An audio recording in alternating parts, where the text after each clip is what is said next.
kan ba la ji we ba ne mo tin ne to ba ala po le mo wan ajene le we ba ko ra pa ne ra ba ne ke ba re ba jang le ti ma de we le ba nya jang le lu ye de lu ne mene dia ko ga a dia ko wan ni wa che de na mo ta we ko na ma re na jale we mene ba ja po le are ba ba ne na che de ma re ba na che de ma min ga wa de o wa to dan o wa ji mo chut ko wa da ko le mo bu wen matik ko be ban to ti na mene ko le ban a lo tu re wa lo ban a dia ja e ke tiang o ya do le ko ya Kwara kimtiya. ta tin Ga dora dora. ato lo me tan ko wa bu ti le ko Ken jiro ti bi binyanga. a jo lo mo bu ma jo lu ko to wen kwa ri mene ke tiang ya ga mena be abe din tong de ya be ta ka pun zero wa do mo a ting lo puna jo mo chut kele punye matik mana ting bolwe a jemi bana lo ran ma ku ka ga ton tin ga chu lo ping rong ko je ka ko cho ga na ne to ko je na che le chen lo ba ya mana to ba men pan ke ran tin ko ke ba pan tin cha la de cha ping mo ne cha ma ra lo Ma kwaje jodi. ma pa je jodi ma pa inde ara na mi po men ke ma pan ke de ti no wa ya ping dia bang ke ko la ping ana ran man ke ga ya chwa do ya ran ke ka ta wen ke ga ya di de nya ra dia du li de la yo na di lo te re ran ga hukuma dan chu ku me lo me yam wa ni ya ta gu mo kwe matinga kai ga ko buru me ya jo ne ko ton bin de girim de ne ja Anaitwa Idayo Karab Wiwi Ate Magwelu Neraga Ekeretu Aymanir Kamle Nali Kira Yangane Aichele Kamrati Kamizu Naya Ugabo Servi Ginini Bae Chiri Koitu Avera Ilonatuvio Nigeria Ter Tamaringa Hukuma dan cukup yam, kuai ni iya ka kuno kwe, mati ngakai, ula koi guru miya chok, ane koi ton, zinde girim de, achene chwa, ane ikar, idayo karab, biweke ya kene makwelwel, ane raga ikar to, mamir, kamre genele, jiraj, Yangane ay jelle tamrasiye tami tuñ meye ula bo terbe dukan nyene ba ay jir ko tu abira ilo na tubyo bitira ter tamaringa amga ken wako tinya jesu ken ila gela ana kur garangulo melo bene kwa jeman e ko ni ke chami Agagwala yung ananampo panan riat tiyan lichol iran kuiranda wero ti kawai tagayi kunya yamal idento ikoide agumalo anwe kele wako pinya jesu bien inokela ana kure garangulo nelo bene kwaje jeman Eyi ko ni kitami, agogwo la yum, ananan po we pandan le fiat, iran le chol, iran kuiranda, we roti kawai, yage yi kunya yaman, idento jikoide, agunolo, angwe kele wako, inya jesu kien, ilokela, anya kure garangulo nilo, Bene kwaje jeman, eyi ko nyelentami, agwagwo la yum, anana po we panene lizat, iran le chol, iran kuiranda, we roti kawai,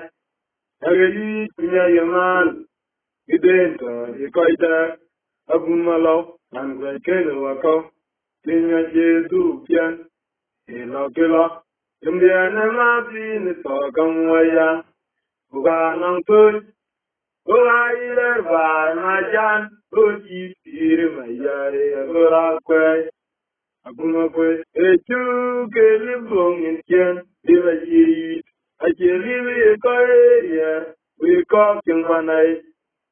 Yamma Joma call, a kilo is okay.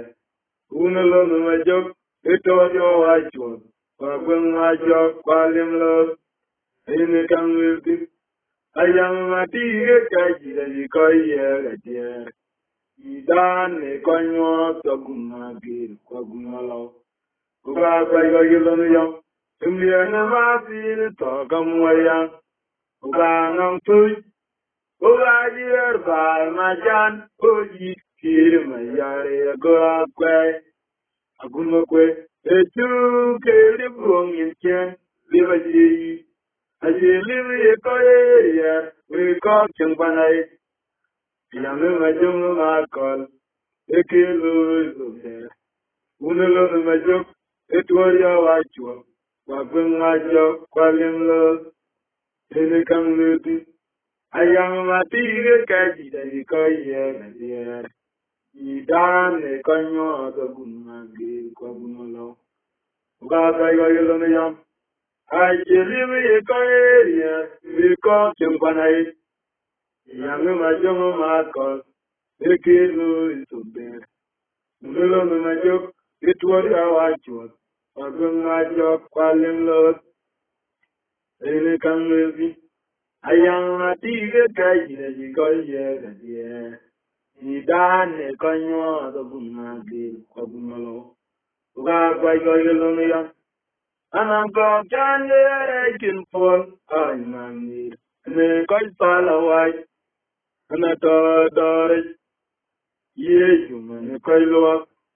And you man, a young willing, like banana, who gave banana. A woman, a jar of gum, yes, you man, the piano, Maria Poe. And I'm a jano, the in the leva. I linger around it. It that you call your cool.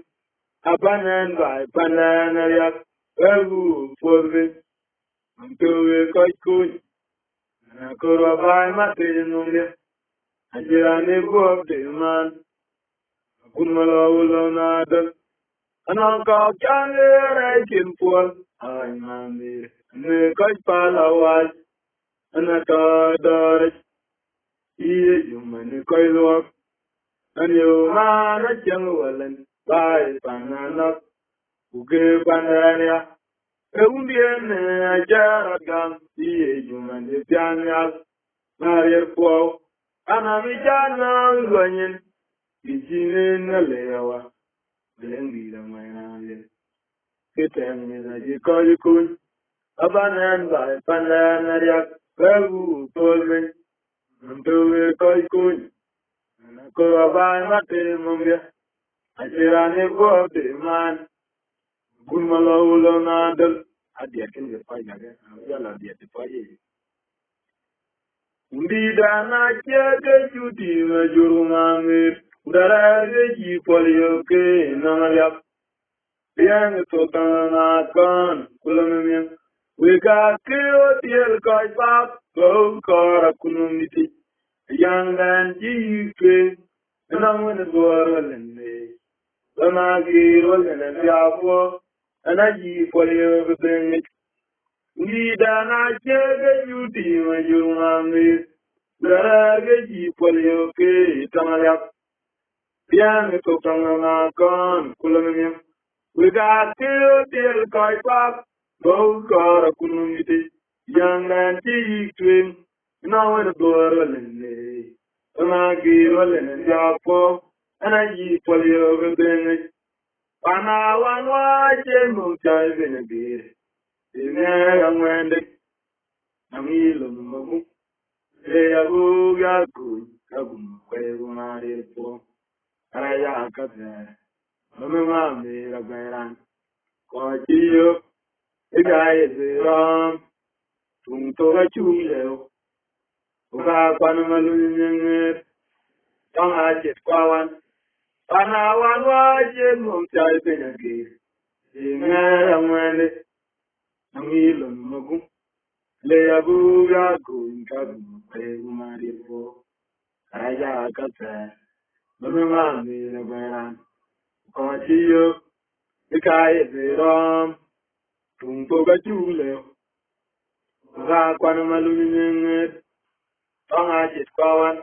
On Manuel and Benji, in Jamla Mori Chul, Koi Dake by Roger Gonjam Gunokwe, Lumami, Ratopo, Benny and the Domafin, Buddha Chule, Son Terekelum, Janwa, Eaton, Kimanga, Jumudu, Sandana Jakin, the Kenabore Alumayam, Yang Toka God Mulonalo.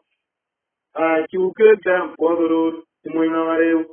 For Mangolan Bandit, in Tamlana more ritual. Because he like by Roger Gonjama, Gunamami, at a poor, Benina, and little Martin. Buddha Julius on Terrakelum, Jamawa. You then came on Jumudu. Banana Jakin Fin, you can go a lumayam. Yang Toka God Pulonalo. I took a camp for the road to Munamareo. Davil Madel. On Togachi, Damuye, the being a river. You can hear Maro. I didn't the Chanton. Barum of Benjamin Levarat.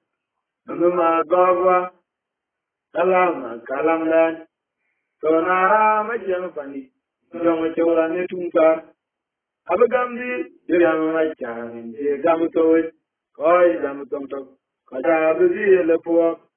So I say my tool, Munoque, Bara Jumana, Dalanado. On to the Chidam, we, the being irrelevant. You can hear Maro. Now, who the Genton, Barum of Benjamin Levarat, Numa Goa, Kalama, Kalangan. Sonara, my Jampani. Jamajunya Tuntar.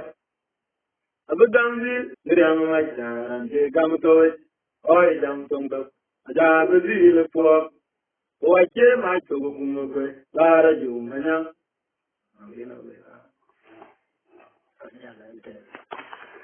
Oh, I think single auto where did the middle. If you had a better time, I can need other. Lord, pick up the house by here. I could put out where you get it. Who is your daughter? And I get good.